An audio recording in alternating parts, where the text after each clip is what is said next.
Hello and welcome back to another episode of LMS Cast. Today I'm joined by two special guests from CourseCREEK. That's CourseCREEK.com. We have Robert Lunte and Dana Sleeper from CourseCREEK, which is a full stack e-learning, production, implementation, instructional design, all the things. And I'm really excited to dive into it with you guys. But first, welcome to the show. Thanks for having us. Looks fun. I like your setup. Yeah. Awesome. Great to be here.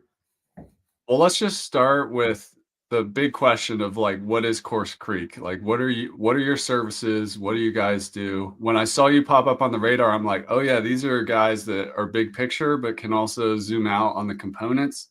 But tell us about the offering at CourseCREEK. That's true. Well, we're not only guys, we're ladies as well. So, CourseCREEK is a full service e-learning firm. What we do is we help anybody that wants to monetize their expertise, be it e-commerce, executive coach types, or large L&D departments that need to create content for their staff and their partners. As we were talking before the cameras went live, there's really no project that we'll say no to. So we're going to develop course content and e-learning programs for really anybody that needs a world-class job. We're a boutique company. We don't have great gobs of people. When you come on board and after we have our needs analysis meetings, the people that you meet in those meetings, such as Dana, will be the people working on your project. So it's very, very high touch. We provide consulting, world-class instructional design, which Dana will elaborate on a bit. Development on all the leading learning management systems, such as Lifter, LMS, and marketing. So anything that you need, we can provide a full stack, or we can do a la carte. Awesome. Well, tell us a client story, just like as an example. Okay. Let's see. How about, gosh, all of our clients are super happy. Which one would be really good? What would be a great story? Okay, how about the horse arena folks? So the horse arena folks. So they came to us and this is an example of how we won't say no to anything. They build large horse arenas for affluent folks that have horses. So that's these big shelters. And when you're doing these horse arenas, a big part of it is what they call the footing.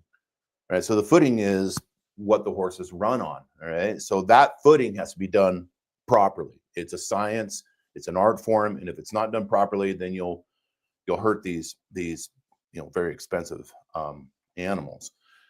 So they came on board and knew absolutely were clueless on how to make a course. They just had a budget and they realized they wanted to scale and leverage their expertise and get a course out there. And they wanted to offer something for people that can't afford them to fly in and provide a hands-on consultation. They needed something that to take care of other folks on how to get the footing right. So off we went to build those courses. And we're doing a really beautiful SCORM development program. And we're putting them on one of these brilliant learning management systems. So I guess the story is they didn't know anything except horse arenas. And we took them under our wing, and now they're super happy. We got a 5-star review from them. That's great.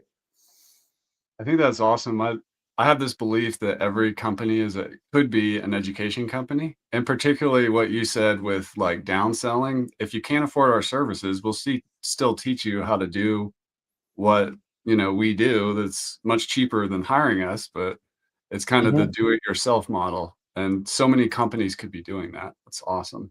It's so true. An online course opens up doors not only to some semi-passive revenue, which is a great thing. Maybe we'll start there, but it opens up all kinds of opportunities. It's an introduction before you go on a speaking tour. It's a leave behind after you do a public speaking tour.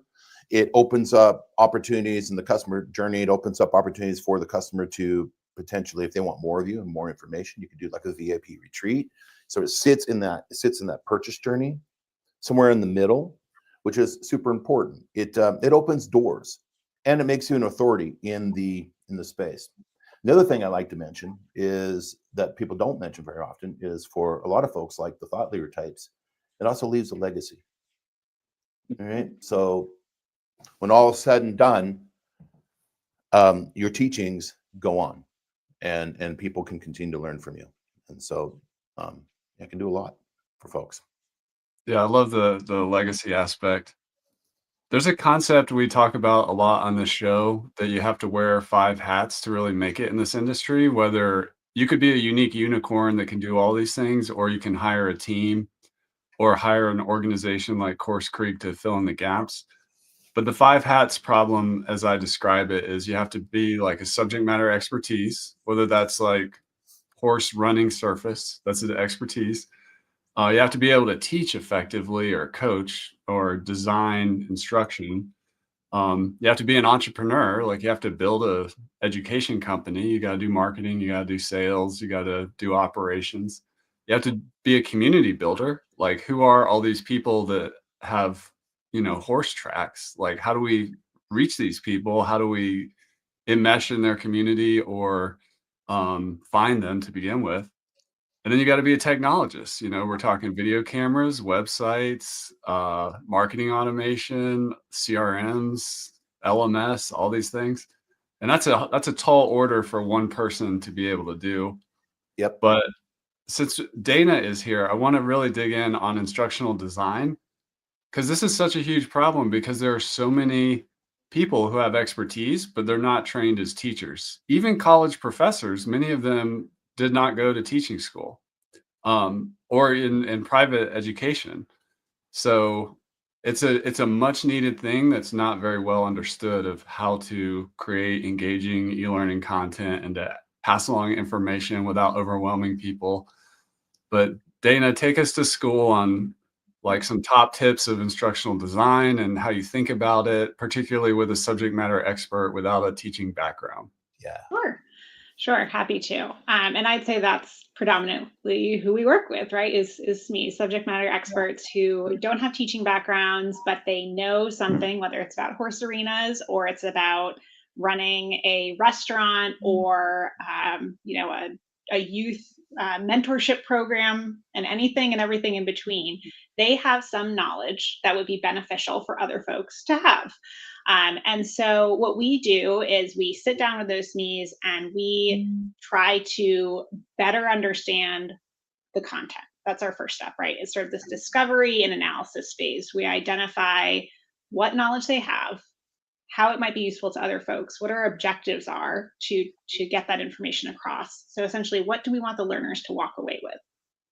Once we understand what we want them to take away or what we want them to be able to do once they've completed a course, then we can go into the design and sort of storyboarding aspect. And that's where we map the flow of the learning. We think about interactions, engagement, assessments to ensure that there's instructional strategy alignment as well as brand voice integrated, because that's also something that's very important in this, right? Is making sure that whoever that creator is, whoever that SME is, their voice and the unique way that they tell the story comes across. And that can be something as simple as having their brand colors in there, but it could also be the tone of the course.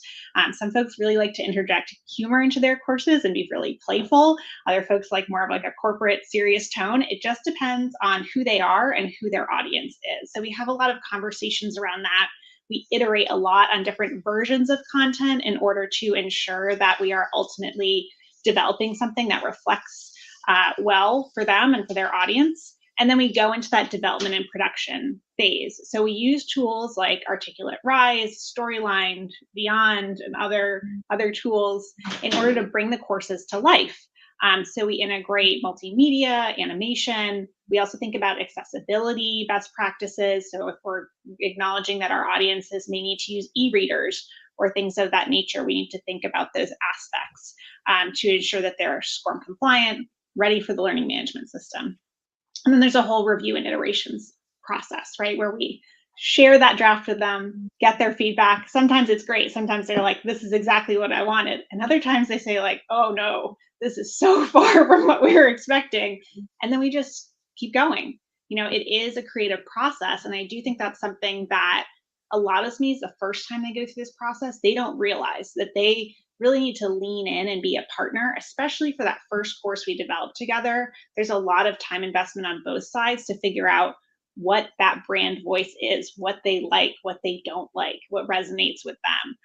Because as much as I can provide expertise on adult learning and interactions and what I think will be most effective, ultimately they are also a client, and if their expectation isn't met, we're not going to end up with a product they're happy with. So we need to find a good balance to that before we sort of reach the end of our development process. Let's talk about tools a little bit. And I'm really fascinated by this challenge of understanding between sort of instructional design in e-learning authoring tools versus using something like WordPress, which is a content management system, and you can put all kinds of different things, not just videos and lessons. How do you think about the tools for the job? And let's just leave the LMS off the table, but um, you know, there's like 500 LMSs out there. There's tons of different ways to make e-learning content. How do you choose without getting overwhelmed what your tech stack's going to be to create effective training? Yeah, it's a good question. So a lot of times when we're thinking about that end audience and those very first phases, that's what we will figure that out. Because if we ask them, "Hey, are yours going to be on a mobile device?" Right, that is one item that'll help us determine what software is going to be best. Articulate Rise is mobile responsive. There's a reason why folks use it for courses that they know folks are going to be looking at on their phones. In contrast, Storyline, higher interactivity, but designing it for mobile use can be much more challenging, particularly for SMEs who want to put all the content on screen and folks don't want to see things in size 8 font on their phones. So we can kind of think through what the right tool will be and then provide those recommendations. Oftentimes we do a compilation. So we'll say, okay, we think the best option for you is Articulate Rise with custom Beyond animations and Storyline blocks integrated for enhanced interactivity. So that way we're actually using 3 tools to develop their course, but ultimately delivering something that's best for, say, mobile experience. Other times, we need to take a look at their existing catalog of content. So they might say, we need it to match our other courses. And maybe they worked with a developer who did exclusive Storyline work previously, and that would make more sense than to use Storyline. Or maybe they need a really complex branching scenario. That would lead us to Storyline as opposed to Rise. So it's in those discovery conversations when we're helping them map out their content that we can identify what tools we need to use. Our instructional design question for you, Dana. When a subject matter expert has the expert's curse and they're like, I have 40 years of experience, but I'm trying to create this one course, and they're just overwhelmed and they've lost touch with beginner's mind. Like, how would you help that person get focused and become an essentialist basically and teach effectively? You mentioned storyboarding and like kind of milestones and stuff, but how do you work with an expert who's really lost in a sea of experience? Yeah.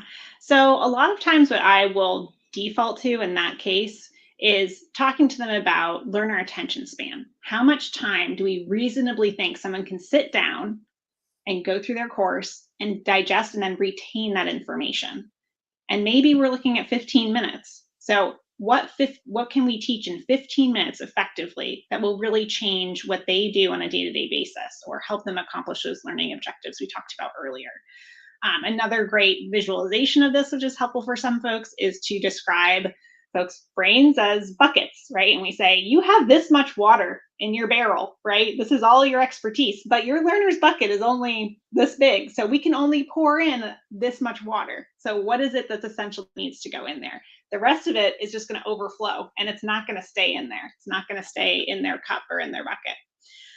So I quite literally have drawn that during calls before, just on a PowerPoint slide to help them understand that. I also have an animation of it that sometimes I send to folks to remind them. So there's all sorts of little kind of tips and tools on how I help folks understand that. But generally speaking, thinking about learner attention span is really one important way to coalesce and limit the amount of content that we're putting into that first course, acknowledging that they could have a whole series, right? That's a great opportunity. You have all that expertise, we won't lose it.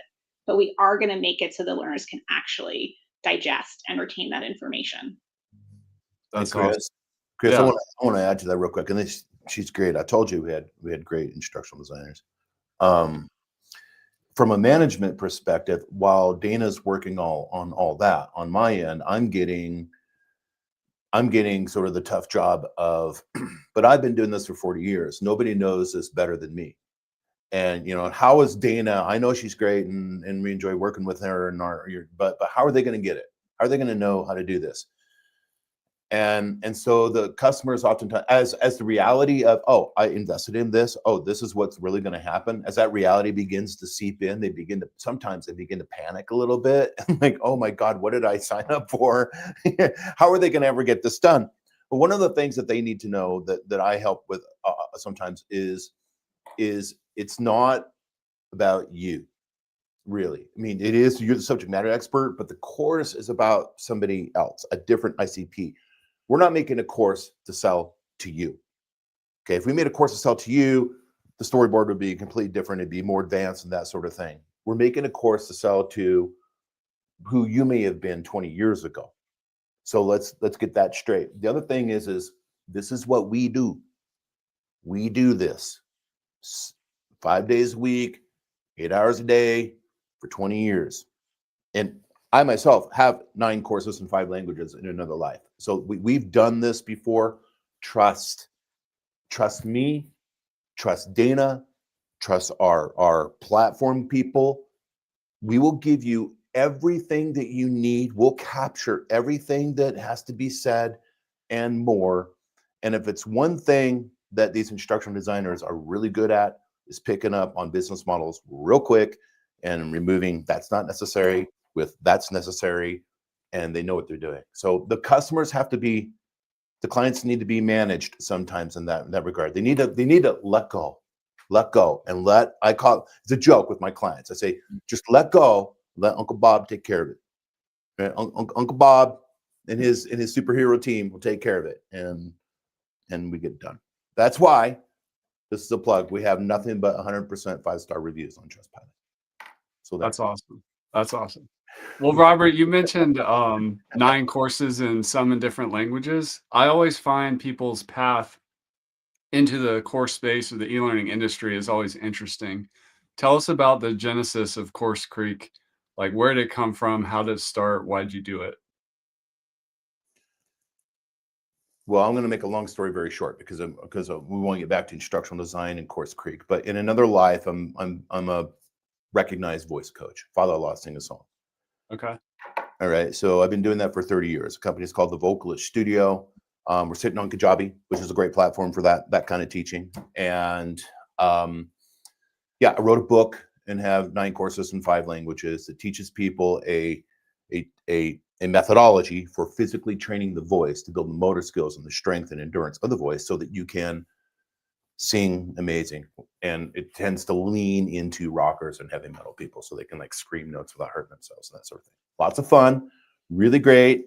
Still sell the courses. Don't do the one-on-ones anymore because it's not scalable. Like, I took that business as far as I can possibly go that industry can sustain. The industry just in itself doesn't have a lot of money. So there's not a lot to trip down, even if you're one of the best in the business. So one day I went through a lot of misery for about 6 years as a voice coach, thinking, what the hell am I going to do when I grow up?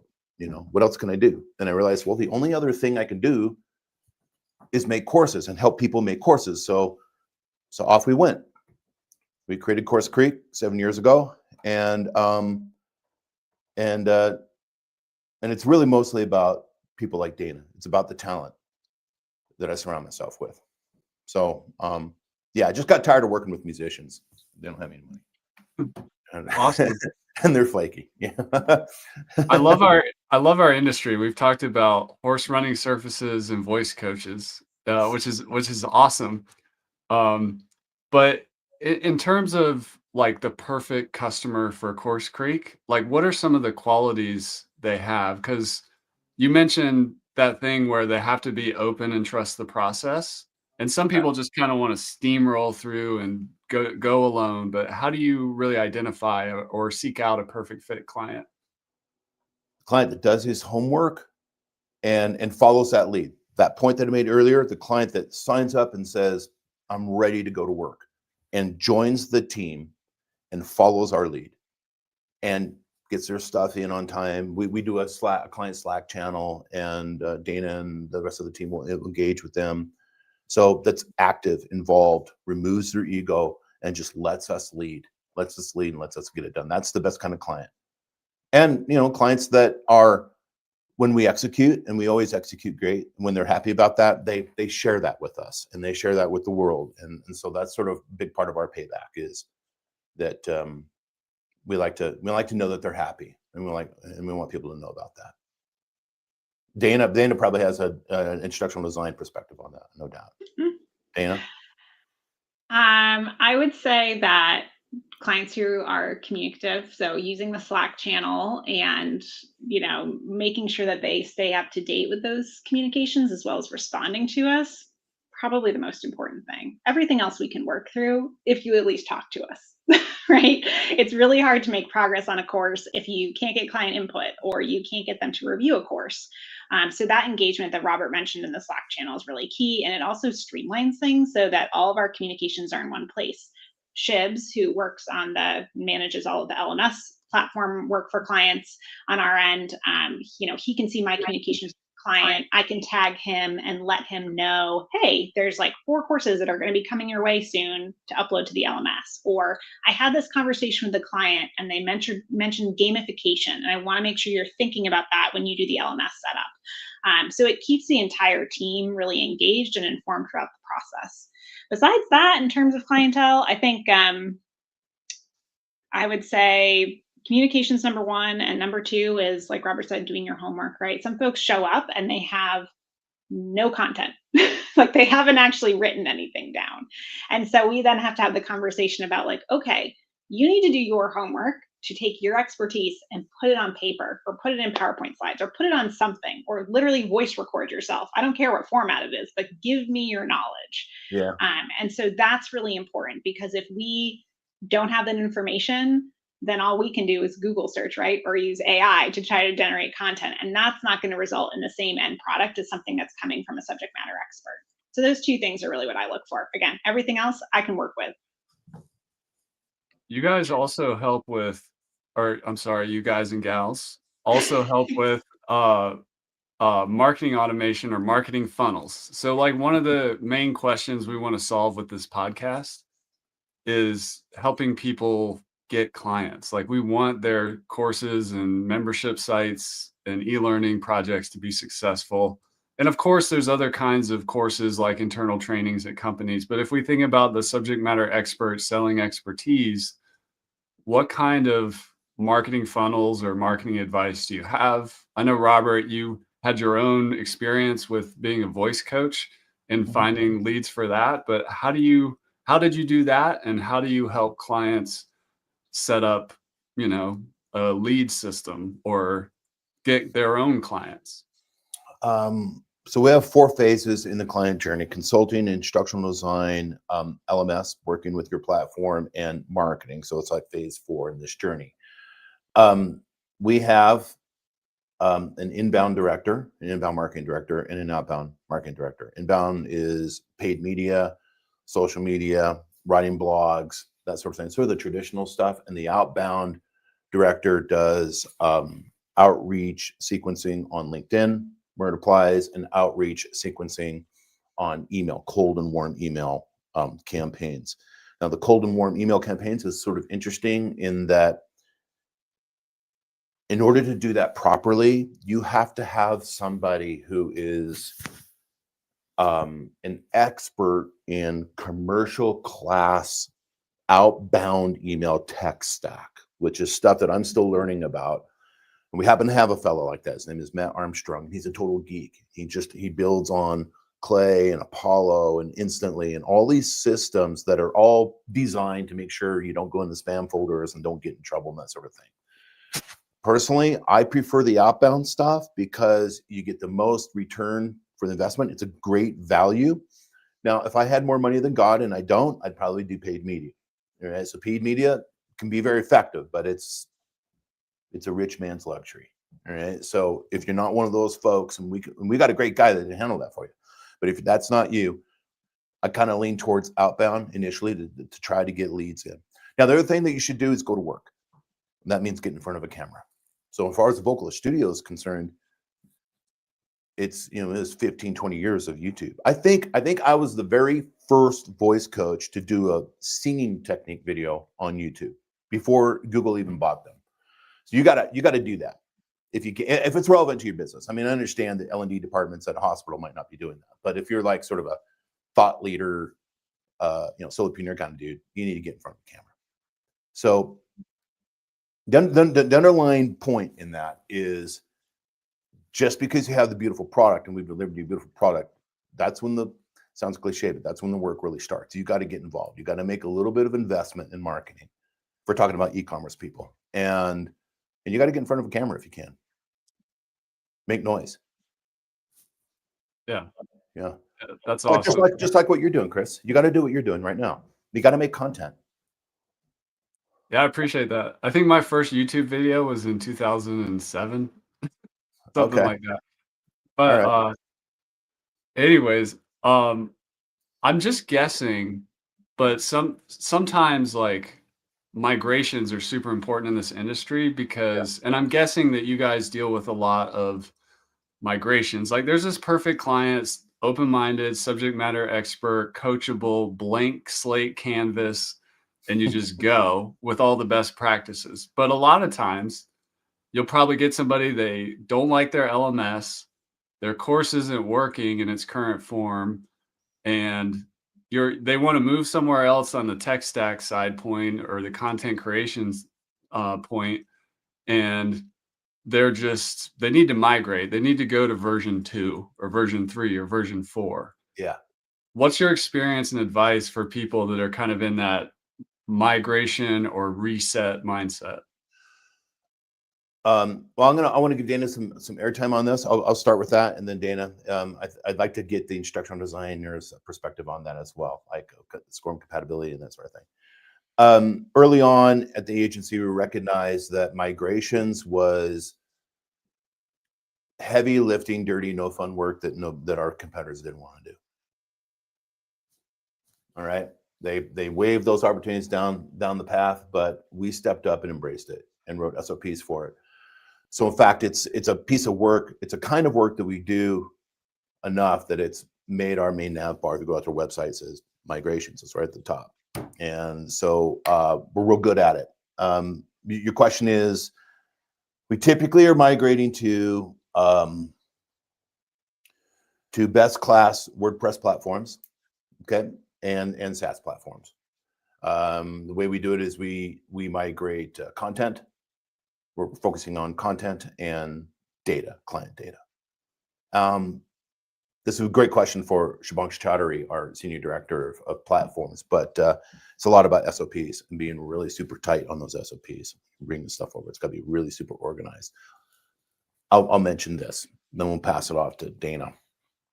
If you're going to migrate, you got to get all of your content and your data in nicely, neatly titled folders and ready for us to migrate.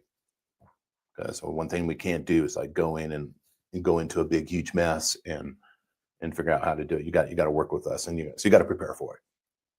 Yeah. One quick question before Dana goes. In terms of migration, there's a lot of noise in the space. So, and what I mean is, like, some LMS companies have slick, good marketing, and the client may be saying, hey, I really want to go to brand X.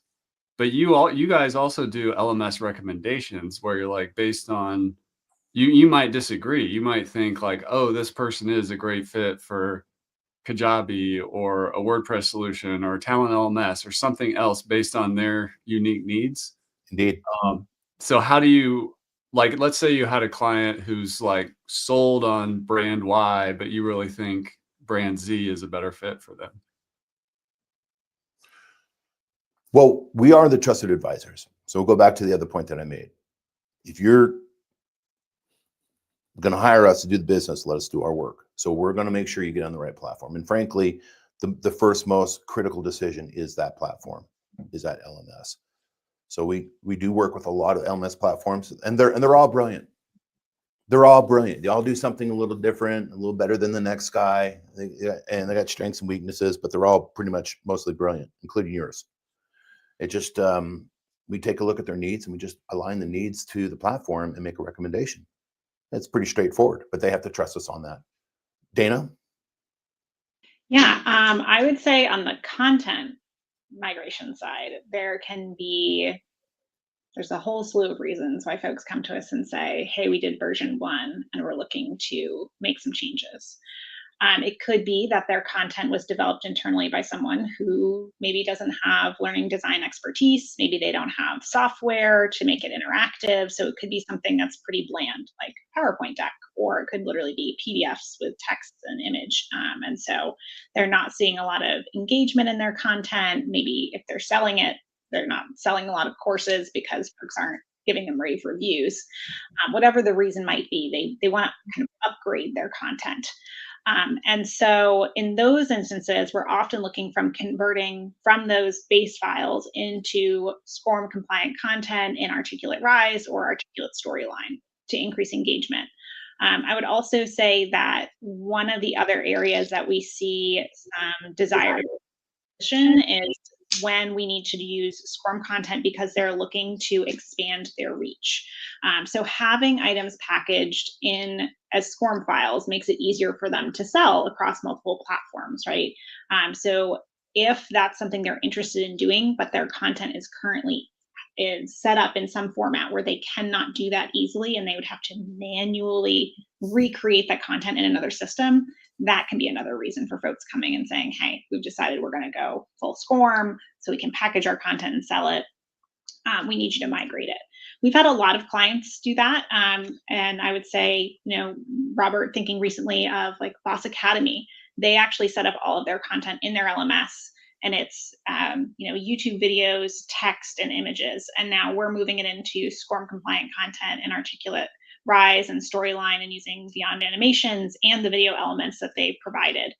So that's one where we've really repackaged it in a way that's much more engaging and frankly, like it looks prettier, right? So there's the marketing element there. And other folks in similar cases, maybe they provide us a PowerPoint deck, something that they've been training folks with for years in person. And now they're saying, okay, we need global reach to do this training. Let's take this PowerPoint deck and turn it into something in the e-learning space. So all sorts of reasons to migrate content from one format to another. And we've certainly run the gamut on doing that. Well, you folks have been in the industry for a long time. It's a funny industry because some things never change. Like the internet was literally invented in the 70s or whatever for college professors to communicate and military or whatever. But like online education has been around forever. And some things don't change, but sometimes things do change. The market, the industry, the macroeconomics change. When you two look into the future, what do you see as like emerging trends or opportunities or how to think about e-learning in an AI world? Or like, what do you see when you look into your crystal ball of what's coming or what's here and maybe not readily recognized? Dana? Yeah, happy to start on the content side there. So I would say you mentioned AI, right? So that obviously has a big role, assuming that AI stays around and there's not some like global worldwide crash like AWS services going out yesterday. Thank you very much for that, my friends. Yeah, My software not work. But using AI tools as a way to really make our processes more efficient. So I think that a lot of learning designers are headed in this direction, and it's only going to happen more where basically AI co-pilots are going to handle 70-80% of the build work in e-learning, meaning that they are going to develop the storyboards, they're going to do the initial drafting of narration content. And that really allows instructional designers to focus on strategy and pedagogy, creativity with the interactions, because that's something that the AI can't build, right? Those are individual triggers and JavaScripts and things that we're doing on the back end. So AI definitely has a big role. I would also say that AI is going to help in terms of personalization. So something we're seeing, particularly for larger corporate clients, is that adaptive learning paths or real-time feedback maybe some automated content generation, is really going to redefine how quickly training can be created and tailored to an individual learner based off of the assessment information we're getting back from a course. I would also say there's a shift in general. We've seen this over time, but I think it's still occurring, from these larger courses that are hours long to continuous learning ecosystems. So moving away from one-off training to more of an integrated learning experience embedded in your daily workflow. So let's say on Teams, you have an AI co-pilot who's also reading your email, and they see that you are having an issue with a coworker on one topic, or you're struggling in one area. They might suggest to you, hey, take this 5-minute micro learning on XYZ. It'd be very timely, very flexible, mobile compatible, and really support the learner where they're at in that moment of time. So I see AI and those changes occurring in terms of how folks are structuring their learning content. I think most of the other shifts are not new items, right? We're kind of in a hybrid workforce environment, so we need more e-learning, more distributed learning. Upskilling and reskilling is important as generations age out in the workforce and retaining information. That's been a struggle for a long time.